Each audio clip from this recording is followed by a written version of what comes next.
Abra a tua Bíblia, Êxodo 14, 10 a 16. Êxodo 14, 10 a 16.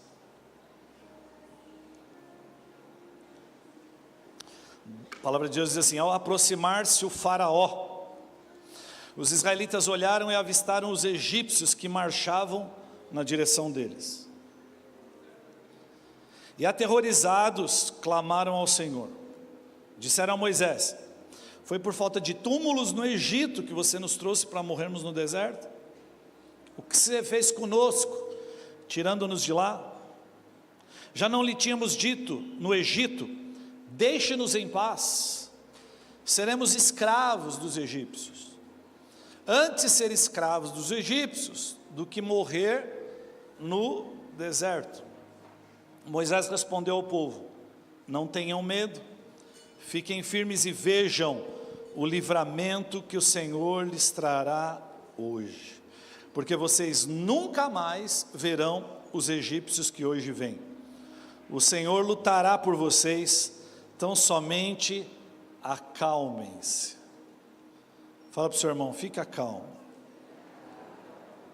Disse então o Senhor a Moisés: por que você está clamando a mim? Diga aos israelitas que sigam avante. Em outras versões é que marchem. Erga sua vara, estenda sua mão sobre o mar, e as águas se dividirão, para que os israelitas atravessem o mar em terra seca. Bom, esse texto está dentro de um contexto que é a libertação do povo de Israel da opressão no Egito. O povo de Israel ficou 400 anos ali no Egito, depois que José se tornou governador do Egito.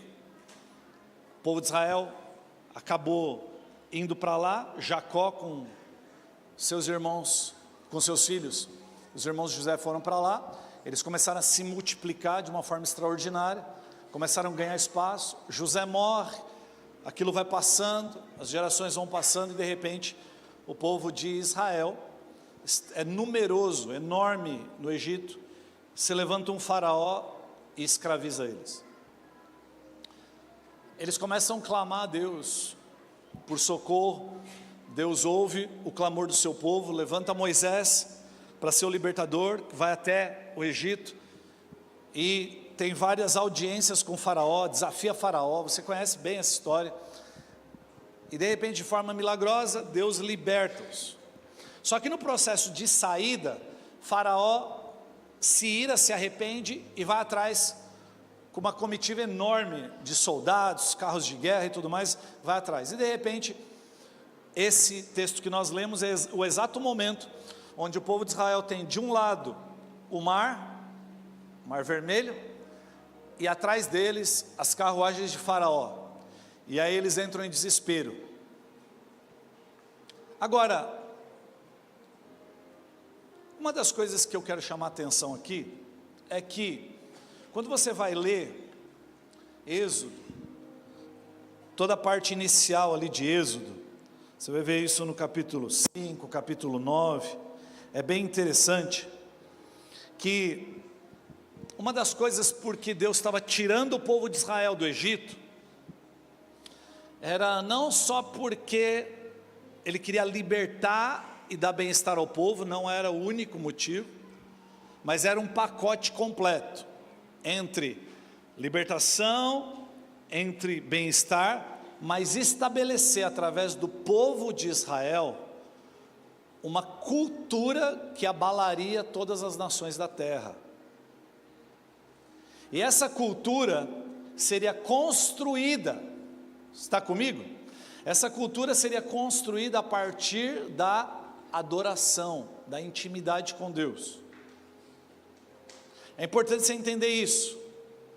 Deus falou assim através de Moisés para Faraó: deixa o meu povo ir, para que me adore. Ele vai falar isso várias vezes. Ele vai ter uma audiência lá com o Faraó e falar assim: ó, Deus está dizendo para você, Faraó, deixa o meu povo ir para que me adore. Se você não deixar o meu povo ir, amanhã eu trarei gafanhotos. Amanhã você vai ver as águas se transformando em sangue. As 10 pragas do Egito vieram por causa dessa dureza de coração de Faraó. Então o sofrimento foi sendo liberado ali sobre o Egito, até a morte dos primogênitos. O filho primogênito de Faraó morre, e de repente ele libera o povo para sair. Mas o que me chama a atenção aqui, é que Deus está querendo libertação do povo, porque Ele se importa com o povo, porque Ele ama o povo, mas Ele quer estabelecer um povo, que tenha uma cultura de adoração, uma cultura de intimidade com Ele. Eu não sei se você parou para estudar, não só a Bíblia, mas estudar contexto geral histórico. Quando Deus, a partir de Abraão, Isaac, Jacó, inicia ali, né, o povo de Israel e tudo começa, Ele quer levantar o povo de Israel, para o povo de Israel ser o povo representante dele na terra, não para ser o povo exclusivo e único, mas para ser um povo representante que explique quem Deus é. Então ele promete uma terra, essa terra que é a terra chamada, que a gente chama de prometida, é onde Israel está hoje ali, né, uma parte dela, e aí Deus leva o povo para aquele lugar que é o centro da terra, é o centro dos povos, para que quando eles cruzassem, fizessem as suas rotas comerciais e tudo mais, eles sempre iriam ter relacionamento, iam ver o povo de Deus, o povo de Israel, e eles iam falar: uau, que incrível, que interessante, que vida extraordinária eles têm, e eles têm um Deus, e esse Deus é fantástico. E com isso, a intenção era atrair os olhos do mundo e do planeta para Israel, para que Deus fosse exaltado e glorificado. Por isso que tem muita gente que fala assim: nossa, mas como o povo de Israel é abençoado, né? Por quê? Porque repousa sobre eles uma bênção que Deus não revoga. Deus liberou lá atrás uma bênção sobre o povo de Israel, para que o povo de Israel fosse esse povo que explicasse Deus.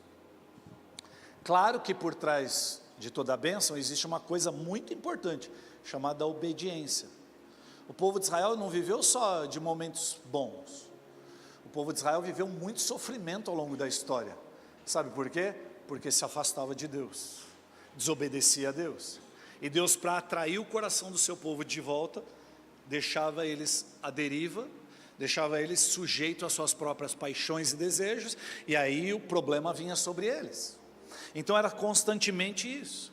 Só que o que acontece é, Jesus Cristo veio, e quando Jesus Cristo veio, Jesus vem para inaugurar um novo tempo sobre a terra. Agora não está Jesus, agora Deus, agora o povo de Deus não está restrito a um lugar, a uma porção geográfica. Agora o povo de Deus está espalhado sobre a terra. O povo de Deus é a igreja do Senhor Jesus. A igreja do Senhor veio para explicar quem Deus é. A igreja do Senhor Jesus veio para mostrar quem Deus é, para ter intimidade com Deus e implementar uma nova cultura na terra. Então quando Deus fala assim para Faraó: deixa o meu povo ir para que me adore, é porque a adoração, a gente confunde adoração com cantar música. Cantar música é uma parte muito singela e pequena do que é adoração. Adoração é um estilo de vida. Adoração é você estar num lugar de contemplação de quem Deus é e de intimidade de quem Deus é, que você tem tanta intimidade, tanto amor por Ele, tanta entrega por Ele, você quer conhecer mais de quem Ele é. É algo tão intenso, tão importante no seu dia a dia, que isso vai transformando quem você é. Isso vai transformando a forma como você pensa. Isso vai transformando a forma como você age e reage na sociedade, nas situações. E com isso, a sua família é mudada. E com isso, o seu bairro é mudado. E com isso, através da sua vida, Deus toca a vida de outras pessoas para que outras pessoas sejam mudadas. E toda uma cultura pode ser transformada, um país pode ser transformado por uma igreja que adora. Agora, tem pessoas que falam assim: Deus está querendo tirar o povo do Egito para que adore. Esse Deus, ele tem problema de autoestima? Esse Deus é um Deus que precisa da adoração das pessoas? Ele é um Deus soberbo, orgulhoso? Então ele faz tudo, ele fala assim: agora me adore. Às vezes a gente paira no inconsciente coletivo isso. Por quê? Porque a gente está sempre olhando para pessoas que estão num patamar talvez acima do nosso em alguma área, e a gente sempre tem um lugar meio que de rebeldia no nosso coração, que a gente questiona pessoas de autoridade e tudo mais, e aí a gente transfere isso para Deus, e de repente você olha para Deus, você acha que Deus tem falta de alguma coisa, ou que Deus é orgulhoso e soberbo, e que não faz muito sentido esse lugar de adoração. Mas entenda, gente, isso é muito importante, esse conceito pode mudar a sua vida. Deus, Ele não precisa de você para nada, Ele não precisa de mim para nada, Deus não precisa de nós, Ele nos deseja, é diferente, Ele nos quer, isso traz muita segurança ao meu coração, um Deus que não tem falta de nada, um Deus que não é, um Deus que é completo, um Deus que é suficiente, mas que na sua suficiência, Ele decidiu me incluir, Ele decidiu me querer, Ele decidiu me fazer participante dessa história. Isso toca o meu coração, por quê? Porque Deus não precisava criar a natureza, Deus não precisava criar os anjos, Deus não precisava me criar, Deus não precisava criar você, a humanidade, Deus não precisava criar de nada. Ele é pleno em alegria, Ele é pleno na unidade da Trindade, Pai, Filho e Espírito Santo desde a eternidade, estão vivendo no lugar de plena alegria, felicidade, eles não têm falta de nada, e todas as revelações que existem do trono de Deus, são de pessoas, de homens, que quando eles olham a glória de Deus, a Bíblia diz por exemplo sobre João, aquele discípulo mais novinho, que reclinava a cabeça no coração, no peito de Jesus, né? Alguém íntimo de Jesus, que conhecia Jesus face a face assim, aqui, mas que chega um determinado momento, ele já está velho, ele envelheceu, ele está lá na ilha de Patmos, escrevendo Apocalipse, e ele fala, eu vi uma porta aberta no céu, e Deus pediu para eu entrar, e quando eu subo naquele lugar, qual é a visão que ele tem? Quando ele olha para Jesus, a Bíblia diz que ele cai como morto,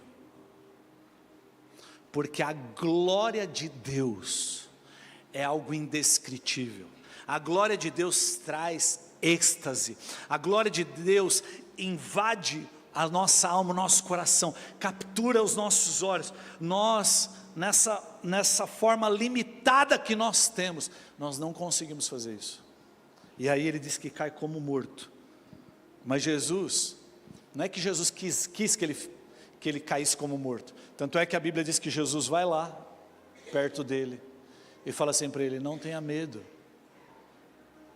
não tenha medo, não tenha medo, é que a reação automática, meu irmão, não perde isso por favor, a reação automática à santidade, à beleza de Deus, é algo que a gente não aguenta, tamanha beleza de Cristo, é algo indescritível que nenhum homem conseguiu escrever. Você vai ver Isaías quando ele olha e tem uma visão do trono de Deus, a mesma coisa, ele cai. A Bíblia diz que os anjos cobrem os olhos com as asas assim, a cada abrir e fechar de olhos, eles veem algo novo. Você já parou para pensar nisso? Que durante toda a eternidade, bilhões, de trilhões de anos, não explicam nem o que é 1% da eternidade, e durante toda a eternidade, a cada segundo, Deus tem algo novo para mostrar. Não é possível, é indescritível, por isso que os anjos ficam declarando, santo, santo, santo é o Senhor. A Bíblia diz que essa canção ela não para, e aí tem gente que fala assim, pastor, mas sério que nós vamos para o céu para ficar cantando? Sério que nós vamos para o céu para ficar adorando? A gente imagina tudo uns anjinhos, né, com uma harpinha cantando, parece um negócio tão monótono, parece algo tão triste. Deixa eu falar um negócio para você, não importa o que nós vamos fazer, preste atenção, o ser humano sempre está preocupado com o que vai fazer no céu. Eu vou repetir para você, as pessoas estão preocupadas, o que nós vamos fazer, não tem a ver com o que eu vou fazer ou com o que você vai fazer, tem a ver com quem está lá, é só isso. A glória de Deus está lá, Deus está lá, o céu só é céu porque Deus está lá, se Deus não estivesse lá não era céu. Então o que acontece é quando você entrar na glória de Deus, meu irmão, os melhores dias que você já pode ter vivido na sua vida. A lua de mel mais espetacular que você viveu. O pudim mais gostoso que você comeu. Sei lá, pega todas as coisas mais incríveis que você já viveu, que te trouxeram bem-estar. A maior conquista profissional, ela não é nada. Ela é poeira, ela é lixo, perto do que você vai sentir só de olhar para Jesus. A glória de Deus, quando ela toca você, ela invade você, a glória dele te preenche de uma tal forma, te traz alegria e plenitude, e isso começa a fazer sentido. Por isso que, quando a gente fala adoração, quando Deus fala assim, me adore, é porque o grande beneficiado na adoração não é quem é adorado, é o adorador. O adorador, quando ele adora, ele vai entrando num lugar de plena alegria, ele vai entrando num lugar de transformação, ele vai entrando num lugar de felicidade. O adorador, independente das circunstâncias, quando ele adora Deus, quando ele entra nesse lugar de adoração, por isso que Deus está falando, eu quero um relacionamento íntimo com vocês, eu quero levar vocês a esse lugar. Por quê? Porque quando vocês entrarem nesse lugar, vocês serão totalmente transformados. A alegria que vai repousar em vocês, a bênção sobre vocês, a paz que vocês vão sentir, vai atrair as multidões da terra para vocês, e eles vão saber que não tem nada a ver com vocês, tem a ver comigo. Qual o problema aqui desse povo de Israel, que é o nosso problema? Olha só, Êxodo 5, 8 e 9. Faraó está dizendo uma coisa aqui, ele fala assim, ó: exijam que continuem a fazer a mesma quantidade de tijolos. Aqueles não tinham sido libertos ainda, eles estavam escravos lá. Não reduzam a cota. Eles são preguiçosos, e por isso estão clamando, iremos oferecer sacrifícios ao nosso Deus. Eles estão pedindo para sair daqui, para adorar, para entrar nesse lugar. Então vocês sabem o que vocês façam com eles? Aumentem a carga, o texto continua dizendo assim, aumentem a carga de trabalho dessa gente, para que cumpram suas tarefas, e não deem atenção às mentiras. Você sabe que Faraó aqui é a figura exata de Satanás. Eu não sei se você sabe, mas toda vez que um faraó era levantado, a sucessão acontecia, o ritual para que Faraó fosse instituído, era um ritual de iniciação de possessão demoníaca. A história do Egito, se você for estudar, você vai ver isso. Então Faraó, nessa época do Egito, Faraó, ele era literalmente o diabo na terra. Então a grande batalha espiritual que está acontecendo aqui é Moisés, o libertador, levantado para ser um salvador daquela época, e Faraó, que é a figura de Satanás, o reino das trevas, se opondo aqui. E aí o que o diabo está fazendo? E que Faraó fez, e ele continua fazendo nos nossos dias de hoje, faz o seguinte, para esse povo não me adorar, para esse povo não entrar no lugar que eles foram chamados para viver, para eles não viverem o propósito, aumenta a carga sobre eles, aumenta as demandas, aumenta a ansiedade, aumenta a preocupação com as coisas, faça com que os sonhos pessoais ocupem um lugar no coração deles, em que eu não exista mais, em que eu seja só um acessório, que Deus seja só um acessório.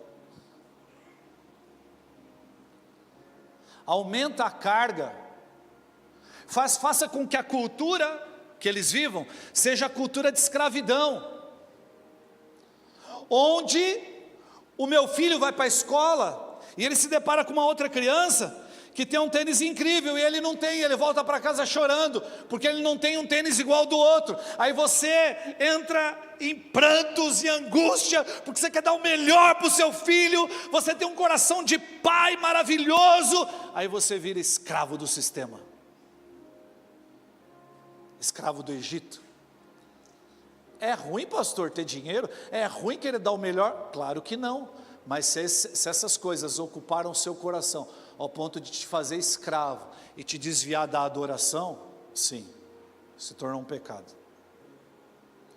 O que está acontecendo aqui é exatamente o que acontece nos nossos dias. Aumenta a distração, aumenta a carga de trabalho, aumenta o volume de informações, aumenta a timeline deles de informações. Tira os olhos de Deus, faça com que eles tirem os olhos de Deus, porque quando você tira os olhos de Deus, você para de contemplar e adorar a Deus para adorar outras coisas.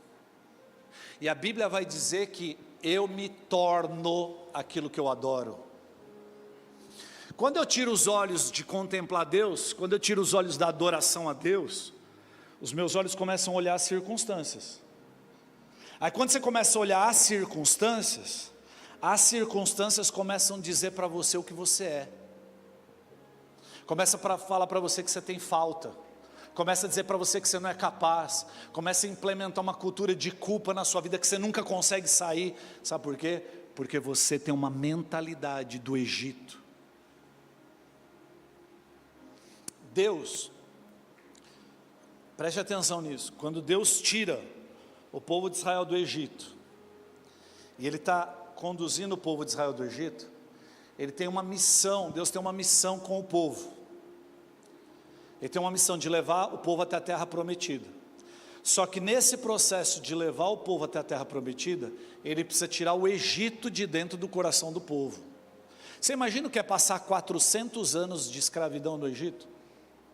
Meu irmão, quantos anos você tem? 30, 40, 50? Você já imaginou? Pouquinho de tempo que você viveu aqui nessa terra, várias coisas foram sendo implantadas na sua mente e no seu coração, e tem coisa que você sabe que você nem sabe por que faz, nem sabe, você não sabe explicar porque você faz algumas coisas, porque virou cultura. Você consegue imaginar 400 anos sendo escravo? Como é que você muda a mentalidade de escravidão?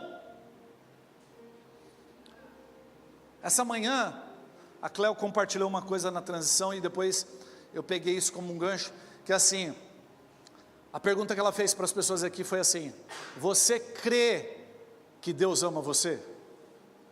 Levanta a mão quem crê que Deus te ama. Você sabe que Deus te ama? Quantos sentem que Deus te ama? Porque sentimento é diferente de saber, sim ou não? Tem gente que diz que sabe. Quando o pastor pergunta se sente, todo mundo levanta a mão, mas de verdade, você sente mesmo? O que é sentir? A Bíblia fala que a gente não deve ser guiado pelas nossas emoções e sentimentos, que a gente deve ser guiado pela palavra, porque o sentimento vai nos trair muitas vezes. Mas preste atenção, o sentimento é importante. Eu sei que Deus me ama, Ele disse para mim, só que o que acontece? Eu vi a história, mas quando eu mergulho na adoração, adoração é um estilo de vida, de intimidade com Deus. Quando eu estou nesse lugar de intimidade, vivendo com Deus e de adoração, o que acontece é que eu vou tendo experiências com Ele. E as experiências vão me transformando, vão formando em quem eu sou. Eu já perguntei para os meus filhos uma vez, eu falei assim: vocês me amam? E eles, sim, pai. Eu falei assim, por quê? Não souberam responder o porquê. Por que eles não conseguem responder? Eu não consigo responder para eles se eles perguntarem para mim, por que você me ama, pai? Eu não sei responder. Não tem uma resposta para isso. Por que não tem uma resposta? Porque você não consegue dar respostas curtas para uma cultura, para algo que foi construído ao longo de anos, através de relacionamento, está entendendo? Eu só sei que eu te amo, e eu sinto que eu te amo, é só isso.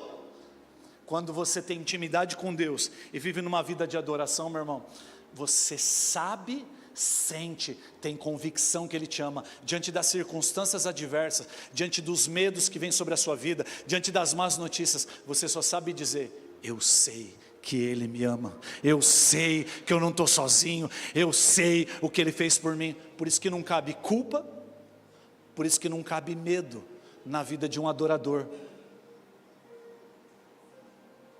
Pastor, mas eu sinto essas coisas. Posso falar? Eu também. Eu preciso crescer na minha adoração. É por isso que é de glória em glória, de fé em fé. de experiências em experiências, porque de fé em fé é exatamente isso. Eu tenho fé para hoje, tenho fé para amanhã, e as circunstâncias vão construindo a minha fé, quem eu sou, e eu sei, eu posso falar que Deus é provedor. Por quê? Porque eu já vivi a escassez, e Deus me visitou no momento de crise. Eu posso falar que Deus é o Jeová Rafá, que é o Deus que cura. Por quê? Porque eu tive a cura presente. Está entendendo o que eu estou dizendo? Então você sabe pela palavra e você vive pela palavra, mas quando você entra no lugar de adoração, você experimenta aquilo que ele diz. Eu vou repetir para você: quando você entra no lugar de adoração, você experimenta aquilo que ele disse a teu respeito. Está comigo? Deus quer remover qualquer coisa que esteja entre nós e a reconciliação plena com Ele. Por isso confie nos processos de Deus, confie da forma como Deus está construindo as coisas na sua vida. A Bíblia diz em Êxodo 13:17, quando o faraó deixou sair o povo, Deus não guiou o povo pela rota da terra dos filisteus, embora este fosse o caminho mais curto. Pois disse, se eles se defrontarem com a guerra, talvez se arrependam e voltem para o Egito. Eu não sei se você sabe, mas quando a gente estuda a Bíblia, estuda a geografia bíblica, quando Deus tira o povo de Israel do Egito, liberta, e tinha um caminho mais curto para ir para a terra prometida. Você sabia disso? Deus leva o povo para andar 150 quilômetros a mais. Mulheres, o que você diz do seu marido quando ele decide andar 150 quilômetros a mais no caminho? Acabou o passeio, já era assim, melhor voltar para casa, nem viajar mais, sexo só o mês que vem, entendeu? Olha o que você fez com a gente, 150 quilômetros. Já viu que mulheres, elas têm dificuldade em confiar no Waze? Já viu? Elas duvidam de tudo. Mas deixa eu falar uma coisa, não só para as mulheres aqui brincando, mas para os homens. Em Deus, você tem que confiar quando Ele muda o seu caminho, a sua rota. Sabe por quê? Porque olha a importância, olha o coração de Deus. Embora este fosse o caminho mais curto, Ele falou assim, se eles se defrontarem com a guerra, eles vão desistir, eles não estão preparados para isso. Então o que acontece é, o povo de Israel nem estava sabendo que estava sendo poupado de uma guerra que podia, trazer prejuízos emocionais enormes. Deus falou assim, vamos fazer o seguinte, vamos andar um pouquinho mais, 150 quilômetros aqui, com Deus. Por isso, meu irmão, uma coisa que eu aprendi, eu repito isso sempre, eu quero que você guarde no seu coração. Mais importante do que o dia da promessa, e mais importante do que a concretização da promessa e do sonho, é o processo. Sabe por quê? Porque não tem a ver com o que você está vivendo, tem a ver com quem está com você. Meu irmão, no dia que eu recebi a promessa, no dia que eu tive a concretização da promessa, Deus estava comigo, é isso que me importa. Então, o que me traz alegria e prazer não é a realização das coisas. O que me traz prazer e alegria é Jesus está comigo no meio do caminho. Porque eu sou um adorador. A presença dele é suficiente e satisfaz. Eu estou no processo, eu estou na concretização do sonho, onde eu estou, não importa. Importa ele estar comigo. Moisés entendeu isso. Quando o povo se rebelou, fez tudo errado, Deus falou assim, é o seguinte, Moisés, eu posso acabar com todo mundo e começar tudo a partir de você. E Moisés intercede pelo povo. Ele fala, não, tudo bem, já perdoei o povo, não vou fazer isso. Aí Deus fala assim, então vai, manda o povo ir. Moisés fala assim, não, a gente não vai. Se o Senhor não for, a gente não sai do lugar.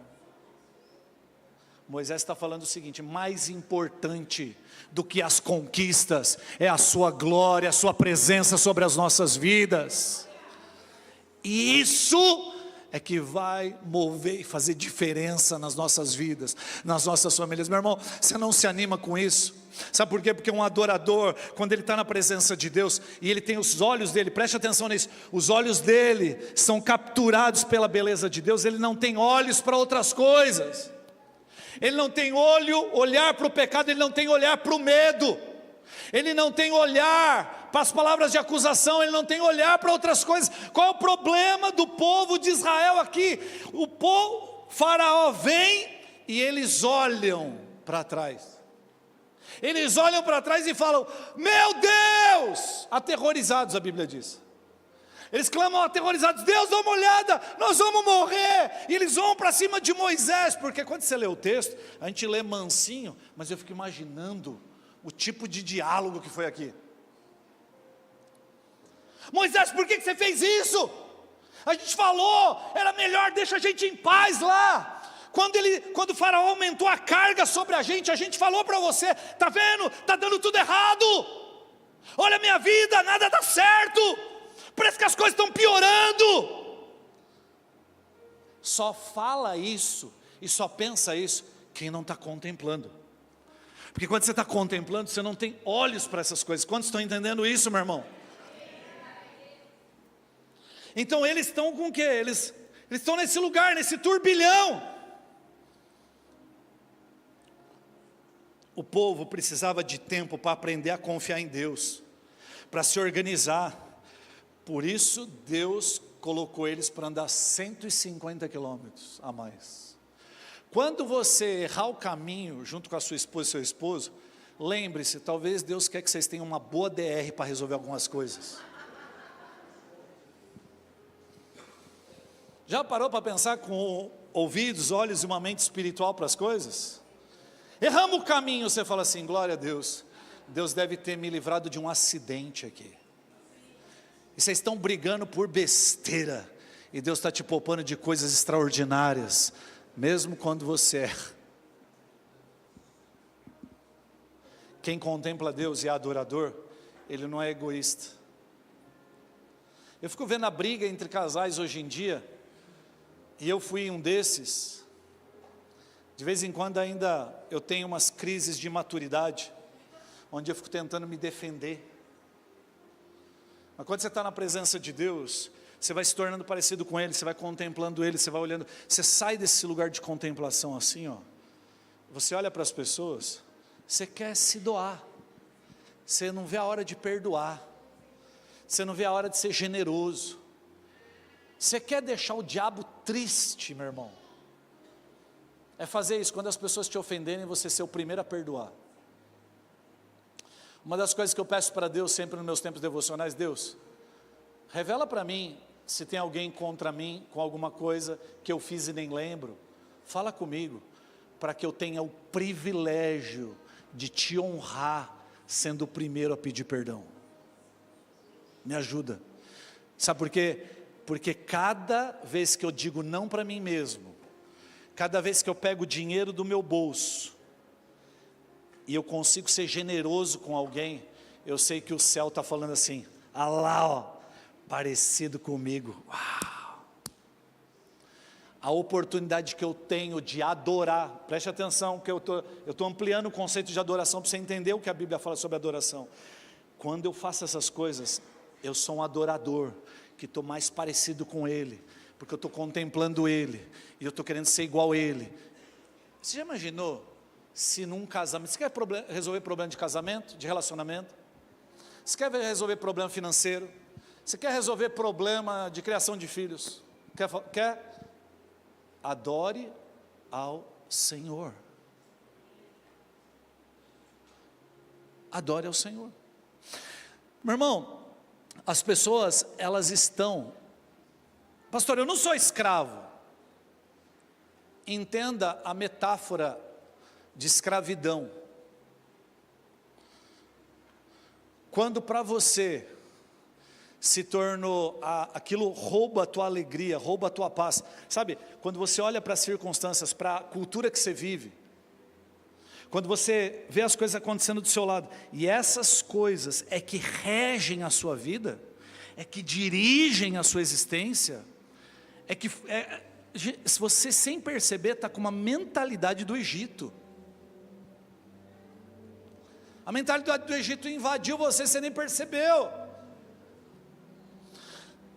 Você já teve experiência de pegar uma criança, mesmo que você não seja pai ou mãe, em que a criança está com medo de alguma coisa, e você pega ela no colo, e você fala o que para ela? Olha para mim.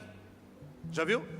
Tempos de terror da criança, por algum motivo você pega ela, põe no colo, abraça ela, você traz aconchego, mas você fala o que para ela aqui? Olha para mim, ó, olha para mim. Por quê? Porque quando ela olha para você, que é uma pessoa que está acolhendo e amando ela, ela perde a noção do perigo, do olhar para aquilo que está desviando ela, trazendo medo, culpa, trazendo desequilíbrio. Deus está falando isso para o povo de Israel. Deus está falando isso para mim e para você nos dias de hoje. Olha para mim, contempla a minha face, me adore, olha para mim, eu estou cuidando das demais coisas. Ainda que seja o caminho mais longo, ainda que você esteja desesperado, ainda que você olhe para um lado é mar vermelho, do outro lado são os soldados de Faraó, eu não desisti de você, eu trouxe você até aqui, fui eu mesmo que trouxe você até aqui, porque eu estava te poupando de outras coisas, eu não perdi governo, eu não perdi controle, você serve um Deus que é Pai e é todo poderoso, Ele é todo poderoso. Ele não só é poderoso, deixa eu dizer para você, meu irmão, Faraó era poderoso, mas o poder dele era limitado, existia coisas que ele não podia fazer. Eu imagino que quando o Faraó foi chegando, diante de todo o poder dele, ele viu o povo lá, ele falou, agora nós vamos pegar, agora não tem como eles escaparem. Mas ele se esqueceu de que quem governava a vida do povo de Israel era um Deus que é Pai e é todo poderoso. Ele não só é poderoso, Ele é todo poderoso. E o mar não é empecilho, o mar é estratégia de guerra de Deus. Deus falou assim, por que você está orando para mim? Eu já falei com vocês, eu já disse tudo o que eu precisava dizer. Fala para o povo, avança. E eu imagino o povo, como assim? E de repente, quando o povo avança, põe o pé nas águas, as águas, e aquele mesmo mar que se abre e serve para a passagem do povo, é o mesmo mar que mata todo o exército de Faraó. Sabe o que é interessante? É porque o texto vai dizer assim, é um texto tão poderoso, ele diz assim, versículo 13, não tenham medo, fiquem firmes, e vejam o livramento que o Senhor lhes trará hoje, porque vocês, preste atenção, porque vocês nunca mais verão os egípcios que hoje vêm. Você percebeu quantas vezes a palavra ver e olhar tem nesse texto? Eles olham para o Faraó e para os soldados, se desesperam. E Deus está falando o seguinte, aquilo que está te dando medo hoje, você nunca mais vai ver na sua frente, porque eu tirei você do Egito para um lugar de adoração. Eu tirei você do Egito para esse lugar onde nós vamos ter intimidade. E quando você tem intimidade com Deus, quando você tem esse lugar de adoração preservado, você tem esse lugar assim estabelecido com Deus, você está de costas para o problema. Batalhas espirituais não são feitas de frente para o problema, não são feitas de frente para o diabo. Batalhas espirituais são feitas de costa para o diabo e de frente para Deus, porque é Ele quem luta contra o meu inimigo, é Ele quem luta contra as minhas dificuldades e as minhas situações. O povo não olhou mais para trás, o povo só olha agora para aquilo que Deus fez, e o milagre acontece. Quantos estão entendendo o que Deus está fazendo nas nossas vidas? Você pode ficar em pé no seu lugar.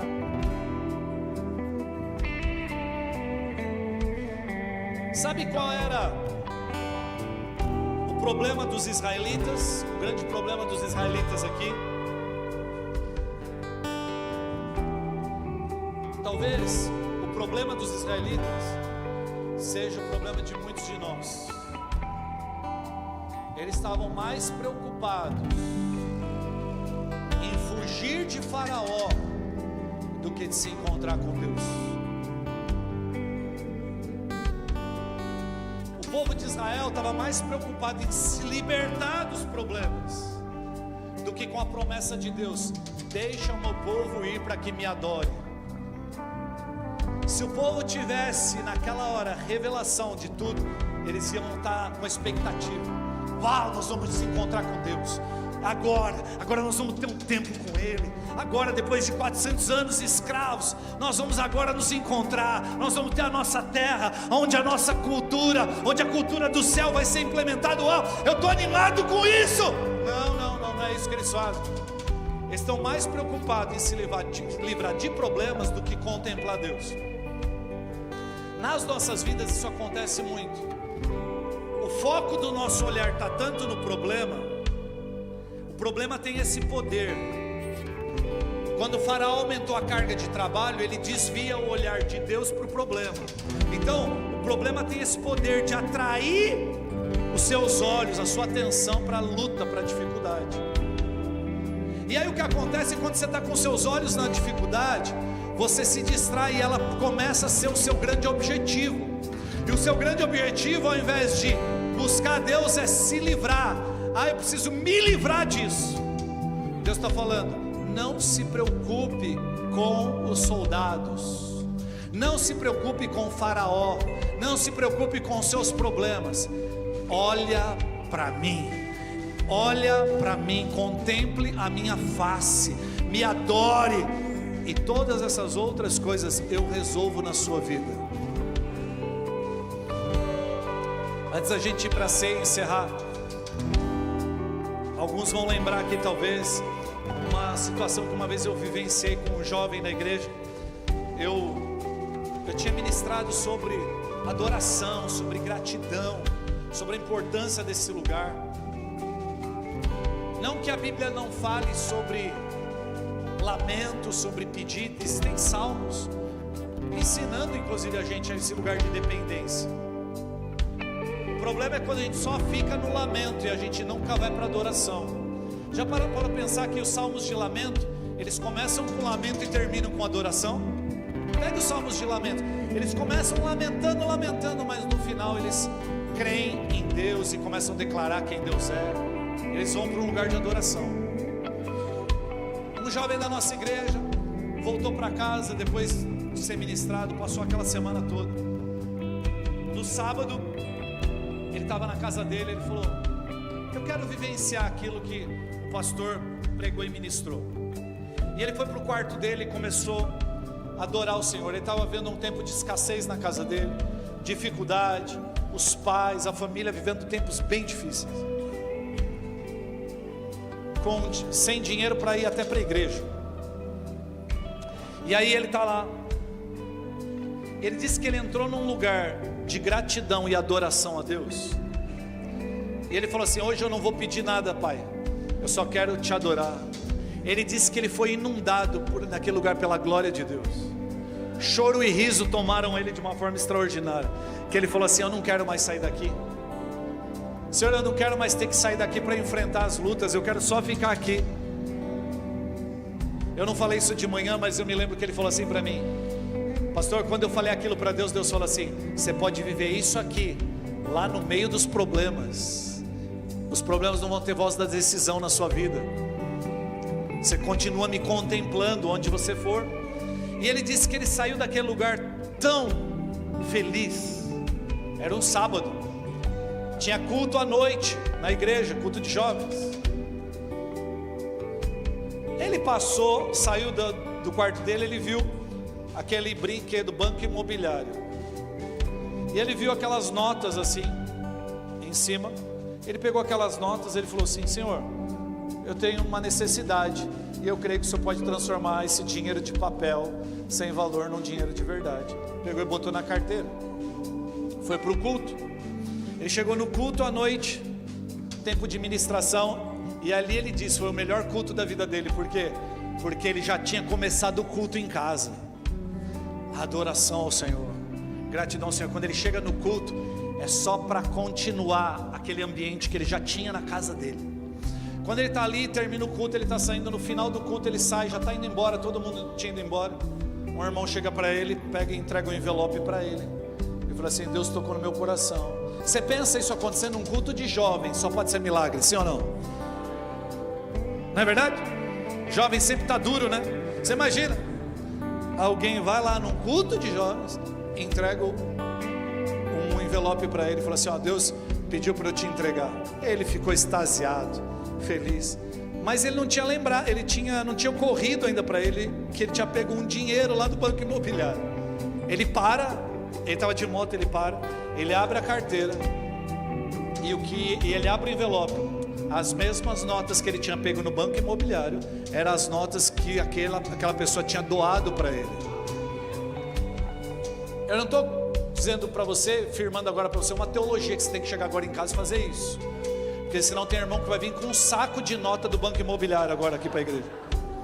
Não é isso que eu estou dizendo. O que eu estou dizendo é que o que Deus se importa com a sua vida mais do que você imagina. Deus quis dizer para aquele jovem o seguinte: eu cuido de você, eu cuido das suas necessidades, eu sei o que você passa, eu não desisti de você. E Deus só quis dar para ele uma experiência sobrenatural do que acontece com verdadeiros adoradores, o que acontece com pessoas que decidem, mesmo no meio do turbilhão, contemplar o Senhor e adorá-lo por quem Ele é. Eu quero encorajar você nessa manhã. Você pode pedir ao Senhor? Pode. Você deve pedir ao Senhor, você deve rasgar o seu coração na presença de Deus. Mas a Bíblia fala: entre na presença do Senhor com ações de graças. Entre na presença com ações de graças. Não deixa o aumento da carga do Egito, a mentalidade do Egito, roubar a adoração que só Ele é digno de receber. Quando você está nesse lugar de adoração, meu irmão, Ele cuida das demais coisas da sua vida. Por isso que Ele fala sempre: não tenha medo. Não tenha medo. Você está comigo, filho. Eu estou com você. Você não precisa ter medo de nada. O Deus que é todo poderoso, Criador dos céus, da terra, que é entronizado por anjos, que não existe outro senão Ele, aquele que é santo, santo, santo. Ele decidiu te adotar, Ele decidiu te trazer para perto, Ele decidiu cuidar de você. Às vezes a demora, a aparente demora, às vezes o caminho mais longo, às vezes a aparente escassez na sua vida é o caminho mais longo que Deus está tomando para tirar o Egito de dentro de você. Confia nele, confia nos processos de Deus. Amém, meu irmão? Amém. Feche seus olhos, adore ao Senhor, adore ao Senhor. Vamos cantar uma canção ao Cordeiro. Você pode cantar? Vamos cantar uma canção ao Cordeiro. Vamos cantar uma canção ao Cordeiro. Vamos cantar uma canção ao Cordeiro. Quem é como o Senhor? Quem é? Não existe outro. Quem é como o Senhor? Santo, és incomparável, não há outro como tu. Reina sobre a terra e céu, para sempre. Santo, és incomparável, não há outro como tu. Reina sobre a terra e céu, para sempre.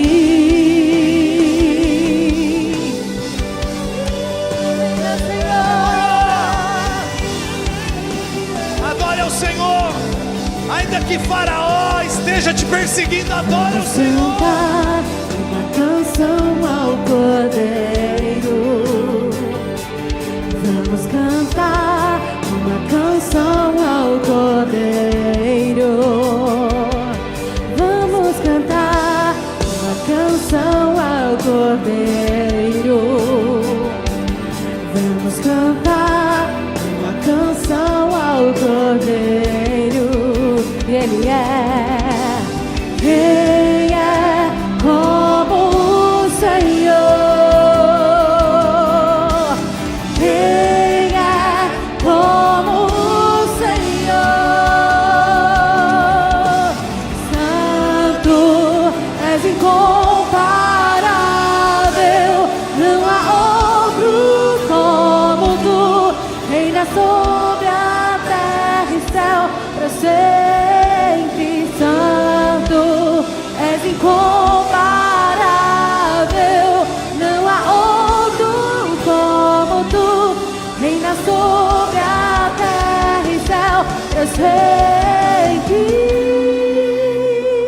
Aleluia, aleluia. Hoje é dia de ceia, nós queremos através da ceia, através desse memorial, nos lembrarmos do sacrifício de Jesus, nos lembrarmos da morte e ressurreição.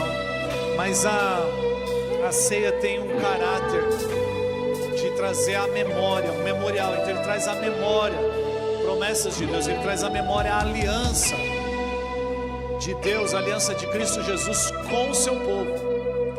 Então, independente do momento que você esteja vivendo, enquanto você estiver participando da ceia, se lembre das promessas de Deus sobre a sua vida. Faça desse tempo um tempo seu, devocional, de adoração pessoal ao Senhor.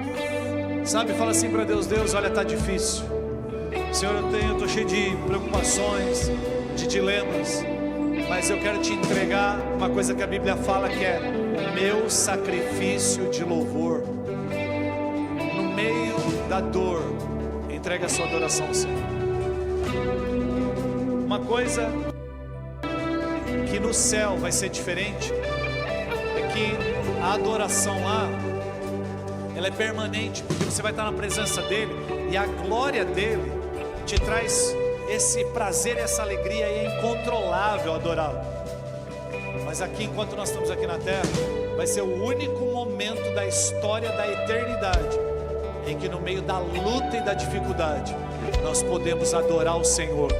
Quando as coisas não fazem sentido, quando a gente talvez aparentemente não tenha motivos, a gente pode levantar a mão e dizer: eu continuo declarando que só o Senhor é Deus, que não há outro como tu, que o Senhor é digno de toda a honra e de toda a glória, que eu confio no Senhor, ainda que eu não veja, eu confio, ainda que o caminho esteja sendo mais longo, eu confio, eu sei que o Senhor me ama. Eu vivo não por aquilo que eu sinto, mas por aquilo que eu creio. Eu vivo por aquilo que o Senhor falou a respeito de mim. A minha vida não vai mudar, ela não vai sair do trilho. Eu vou continuar avançando, não vou me desviar nem para a direita nem para a esquerda, mas eu vou avançar e perseverar até te encontrar, Jesus. Vamos orar. Senhor Deus, abençoa esses elementos, santifica esses elementos, e que no momento do partir, Senhor Deus, do repartir a ceia, que o Senhor possa ministrar, continuar ministrando aos nossos corações, através do Teu Espírito Santo, indo além daquilo que as palavras podem fazer. Jesus, nós queremos, Senhor, contemplar os Seus olhos de fogo, de amor, ser capturados pela Sua beleza, Senhor Deus. Nós queremos nessa manhã te entregar a nossa melhor adoração, em nome de Jesus. Adore ao Senhor enquanto você recebe a ceia no seu lugar. Continue adorando a Deus. Honra, glória, força e poder. Honra, glória, força e poder. Honra, glória, força e poder. Honra, glória, força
Pegue o pão. Jesus Cristo, na noite em que Ele foi traído e sabia que ia enfrentar a cruz, Ele não desistiu, Ele não parou, mas por amor da minha vida e da sua vida, Ele foi até o fim. Por obediência ao Pai, Ele foi até o fim. E Ele disse assim: olha, esse é o pão partido que simboliza o meu corpo, que vai ser rasgado na cruz. Por amor de vocês, façam isso em memória de mim. Trazer à memória o sacrifício de Cristo é trazer convicção e esperança do amor dele sobre as nossas vidas, de que Ele está cuidando de nós e de que a eternidade nos espera. Então, dentro dessa convicção, pegue o pão aí, em nome de Jesus, participe do pão.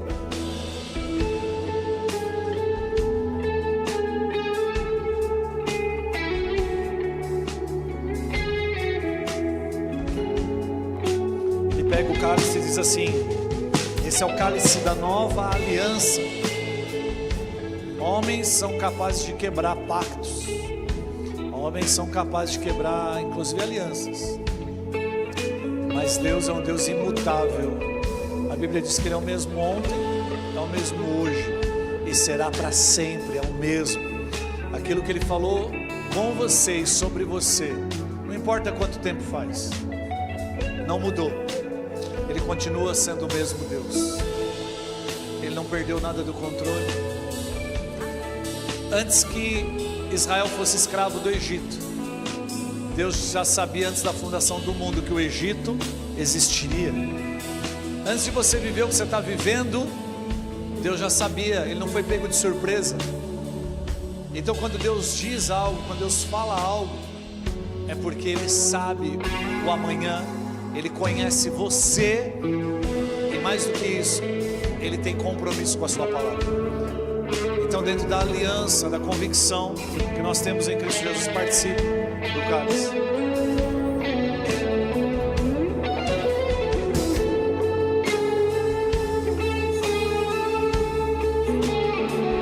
Você pode erguer as suas mãos e agradecer ao Senhor.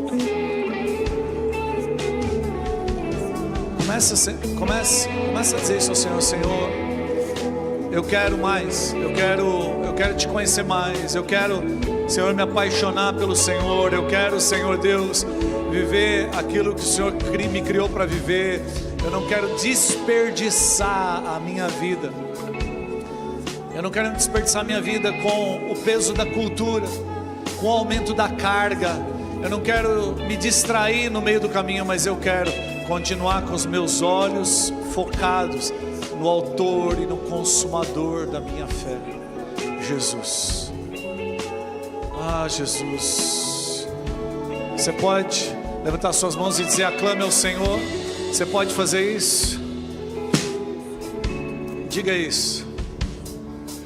Aclame ao Senhor toda a terra e cantemos poder, majestade, louvores ao Rei. Montanhas se prostrem e rujam os mares ao som de teu nome. Alegre te louvo por teus grandes feitos, firmado estarei, sempre te amarei. Incomparáveis são tuas promessas, incomparáveis são tuas promessas, incomparáveis são tuas promessas pra mim.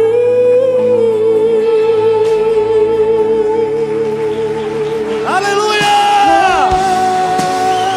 Ele é o Deus de promessas. Ele é o Deus que não mente. Ele é o Deus que não muda. Hey! Jesus, te amamos. Obrigado, Jesus. Oh! de Deus o Pai, a graça que habita a nossa vida em Cristo Jesus e o consolo do Espírito esteja com a sua vida, meu irmão, hoje e até o fim dos seus dias, em nome de Jesus. Amém? Deus te abençoe. Bom domingo.